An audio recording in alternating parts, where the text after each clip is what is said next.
Nananawagan ngayon ang pamunuan ng Barangay Tubang sa lungsod ng Dagupan sa pamahalaang panglungsod na idaan umano sa barangay ang pamamahagi ng ayuda. Ayon sa barangay chairman na si Gomez, pangatong pagkakataon na umano itong nangyari na may distribusyon ng tulong na direktang ibinibigay sa mga residente nang walang abiso sa kanilang tanggapan. Ipinunto ng barangay chairman na tila may halong pamumulitika kaya ganoon na lang ang pag-iwas ng lokal na pamahalaan sa pakikipag-ugnayan sa barangay. Dagdag niya, hindi lamang daw sa relief distribution ito nararanasan, kundi maging sa iba pang serbisyo tulad na lamang ng benepisyo para sa mga senior citizens at scholarships sa barangay. Kaya naman, nananawagan ngayon ang pamunuan ng barangay na unahin ang maayos na koordinasyon upang maiwasan ang kalituhan sa mga residente, lalo na't ang mga ganitong aktibidad ay may direktang epekto sa pag-araw-araw nilang pangangailangan.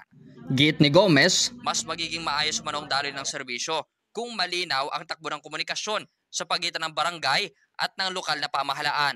Ang punto ng barangay, kailangan umano ng pantay na pagtrato sa lahat ng benepisyaryo upang matiyak na nakakarating ang tulong sa mga residente. Sa ngayon, umaasa silang mareresolba at maibabalik ang mas organisadong sistema sa pamamahagi ng mga serbisyong kinakailangan ng komunidad. Yes po, tama yun. Actually, hindi ito first time na nangyari sa barangay. Third time na ito na nangyari na hindi dumaan sa ating opisina itong relief distribution. Hindi ko rin masabi pero siguro sa kulay ng politika. Para sa akin kasi, pagkatutulong tayo, iset aside muna natin ang politics. Kumbaga, tumulong tayo na walang iniisip na kapalit. Kumbaga, tutulong hindi para sa sarili nating interes. Sa amin, kumbaga, para lang kaming acting ayaw na rin namin na palalain pa yung issue kasi hindi na ito first time. Kumbaga, basta sana lahat mabigyan gawa ng lahat tayo ay naapektuhan ng bagyo. Hindi lang sa ayuda, pati mga services na iba like sa scholarship, hindi yan dumadaan sa barangay. Mga services na manggagaling sa LGU na basta magbibigay ng mga ayuda like sa solo parents, hindi po dumadaan sa amin yun. Actually, nalaman ko lang nung isang constituent natin ay nagpasa sa akin ng stub. Kaya alam ko, mayroon na namang relief operation.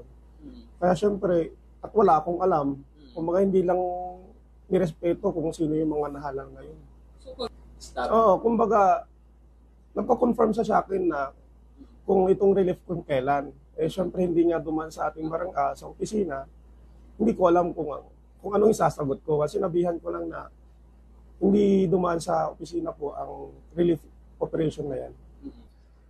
Kumbaga, nagugulat na sila. Kumbaga, may mga constituent tayong syempre, minamalasakit tayo. Kumbaga, kinakawawa ang administrasyon natin.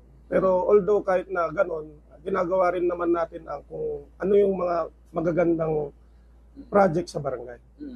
Sa akin kasi, limited ang fund ng barangay, pero ginagawa natin yung maximization. Kumbaga, ni-utilize natin ng mas maayos mga pondo at binibigyan natin yung mga pinaka-importanting kailangan ng barangay.